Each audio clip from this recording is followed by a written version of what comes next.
Who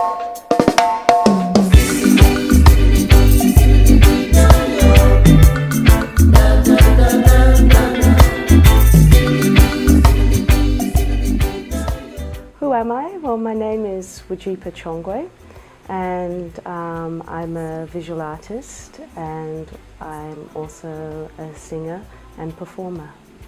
Why do I do what I do? I do what I do because I really need to do what I do. I've tried different professions, but being a visual artist is who I am. I need to express how I feel about the world, how I feel about myself, and this is the best way that I find possible to do that. The mediums that I use when I'm working are ink. Initially I just used black ink, and now I'm using a lot more colour. I use textiles, and I also work in pastels, and my work is very abstract. It's images that sometimes flash through my mind's eye, or generally most of the time I really have no idea what I'm creating until it starts manifesting on the piece of paper. My background is my father is from Zambia and my mother is from Australia, and I was born in Zambia. And when I turned 18, I went to live in Australia, and I lived in Australia for 27 years and have just recently moved to Amsterdam. So this is my first year in Amsterdam.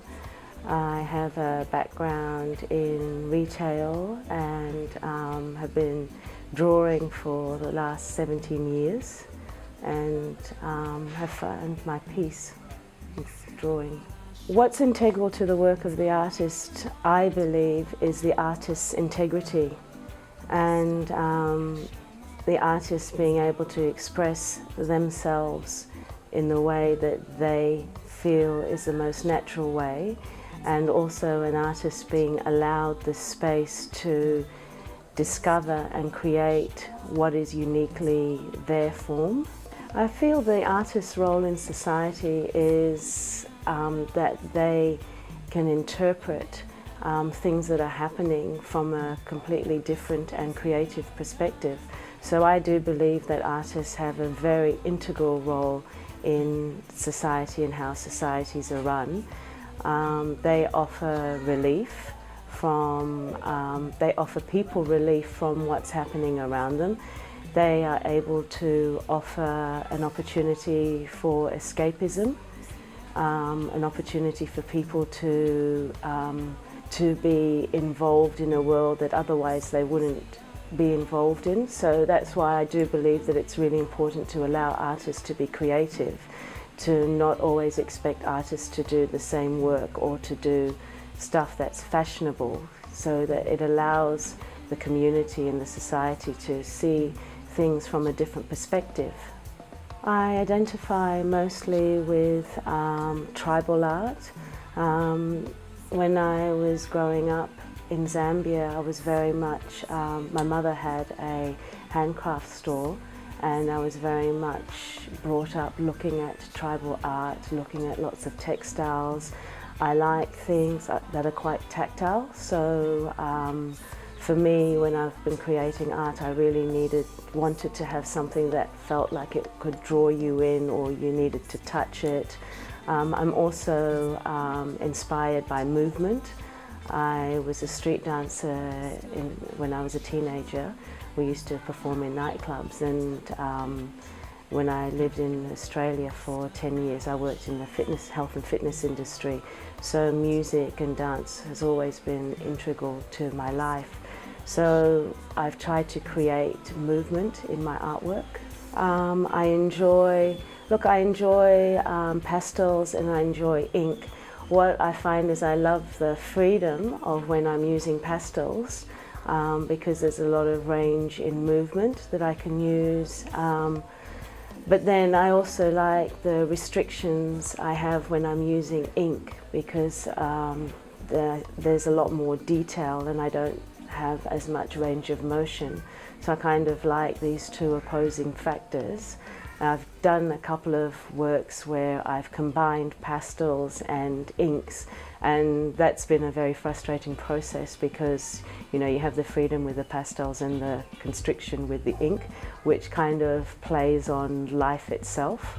My favorite artworks, look, I've been inspired by the masters like Gustav Klimt and Van Gogh, but I've also been inspired by local Zambian artists who I grew up with, like Henry Tayali, and then family members and friends. There was a very close friend of my mother called Phyllis Holder. She was an artist, an English artist who was based in Folkestone, and she used a lot of colour, and we've had a few pieces of her work in our household. And then my grandmother, my Australian grandmother, was an artist, so she was a watercolourist, so I grew up with a lot of her artworks. So I'm inspired by people who are famous artists, but also up-and-coming artists, family members. My children's art inspires me as well.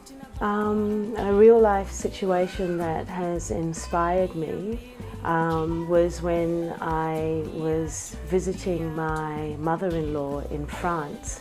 This was 3 years ago, and we were talking about the Black Madonna, and so we went to Rakamadou, where they actually have a temple, and I saw images of the Black Madonna, and what struck me was that I really didn't I didn't like the way she was portrayed. The statues, I didn't find that they were very beautiful.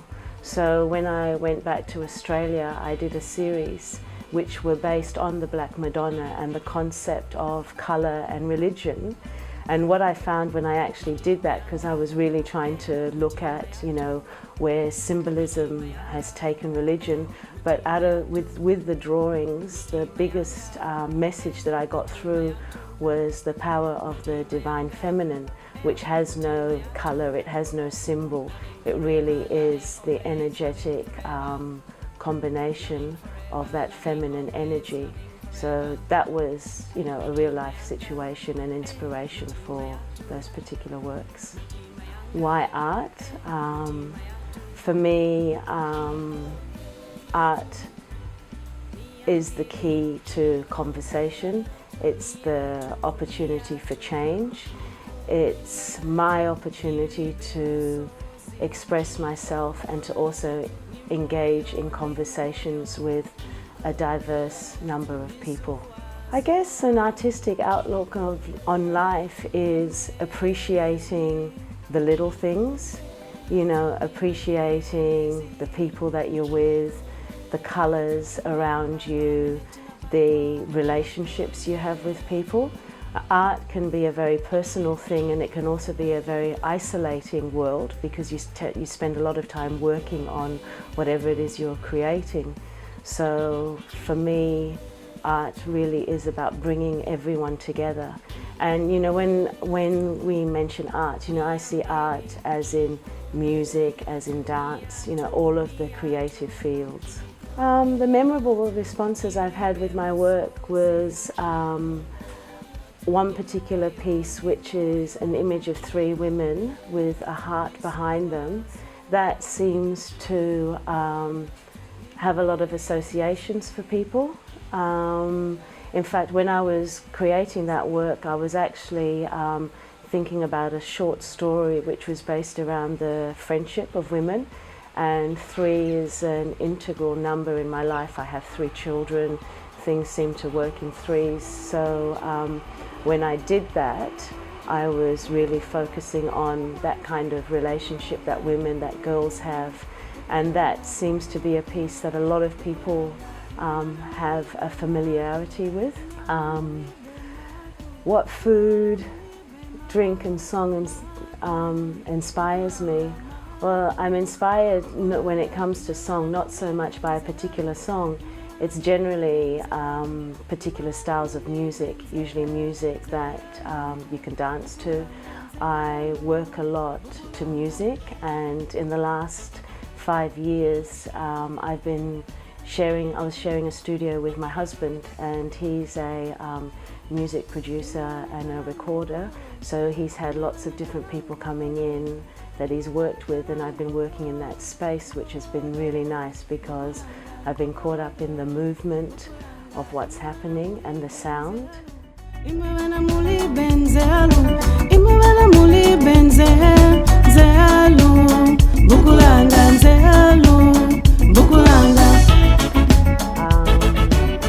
Food, just anything healthy really. I mean, you know, I'm drawn to lots of fruits, lots of foods that have lots of colouring, food that's very natural, inspires me.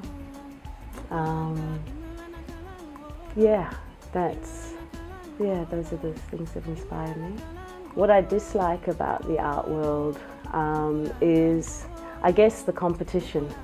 You know, the idea that there's not enough room for everyone. So, you know, it's a dog-eat-dog world. We have to compete. That's what I really despise. And I'm not a competitive person. I never have been a competitive person. So the process of art has really been for me trying to create something that doesn't get drawn into that whole competitive area. And also what I don't like about the art world is there seems to be a sense that there's only one way to do things. So, you know, my dream and hope is to inspire people to feel that they can do whatever they need to do, whatever they want to do, and stay true and integral to themselves in creating whatever they want to create, and not buying into an image of how things should be. What I like about my work is the capacity for it to reach a lot of people. I print a lot of my work because I wanted to produce work that is affordable to a lot of people, so by printing my work it makes it more affordable. I hope that my work, you know, through my work I can inspire people and help people on a journey of self-discovery. I feel my work's not that complicated, so you know, there are some complexities in it, but it's not that complicated. It has a sophistication that I don't feel is out of reach, you know, because really my art is being produced for people to share, for people to enjoy. What makes me angry is the competitiveness of the industry that I'm in, and that's the arts in general. The lack of openness, the lack of opportunities, you know, the lack of opportunities for women in arts, women of colour, women from the African diaspora. You know, the art world is very cliquey. As a woman of colour, there's a perception that we have to produce only a particular style of art. So what frustrates me is not being able to be viewed as more than this singular person that should be doing something which represents their heritage rather than their experiences or their diversity. For me, my research has been my own personal development, my own understanding of how the world is, what the world is about, my beliefs of living life continuously, you know, going through certain stages, understanding who we are, why we're here, understanding the things that you can't see. As I said, my work is very abstract. It expresses a world that isn't seen seen from your initial view. You have to step into it, or it's a world that you see through meditation, but it's coexisting with our reality at this point. Something that I love, I love people. I love, you know, I love that constant interaction. I love kids. I love my children. Why do I love children? I love children because they have they show the possibility. You know, they are an opportunity. Having children has given me the opportunity to try and expose them to a world where they will feel that they can create something and create change. So for me, it's the possibility of change. So the things that I don't love or I don't like is restriction. You know, I feel very free, and because of the freedom that I feel, I've had to walk my walk on my own.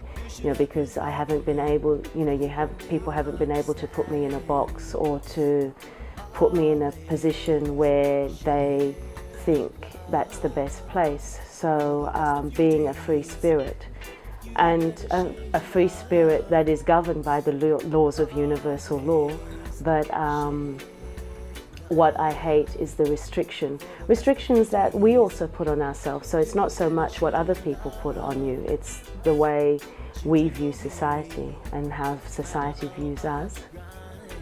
Collaborate with various artists from the diaspora and artists that use different medias, all focusing on telling their story. So whether it's through music, it's through art, it's through dance, it's through audio visual techniques, but it's really about telling their story and their experiences. This one's an interesting question. Name 3 artists who I'd like to be compared to. I think really I'll leave the comparing to the people around me. They probably have a better understanding or a better vocabulary about art, so they also know a lot more artists. But for me, art is not about comparing myself to someone, it's about standing side by side, because I do believe that there's enough room for all of us to stand by side and be equal, and also be equally respected. Best piece of advice I've been given was by my mother, and this was a mantra that she had for us while we were growing up. Do what you love what you do. Do what you love what you do. And this is something that I've tried to instill in my children. And it's very simple, but it's something that has been very hard. So for me, things have taken a lot longer. It's taken a lot longer for me to actually really trust in my sense of self and what I'm doing. But that was the best advice. Love what you do what you love. My goal would be, on a professional level, to exhibit internationally, to be given the opportunity to carry on telling my story, to inspire people who need inspiring, who need encouraging, but definitely to exhibit everywhere. Love. What wouldn't I do without? I wouldn't do without love.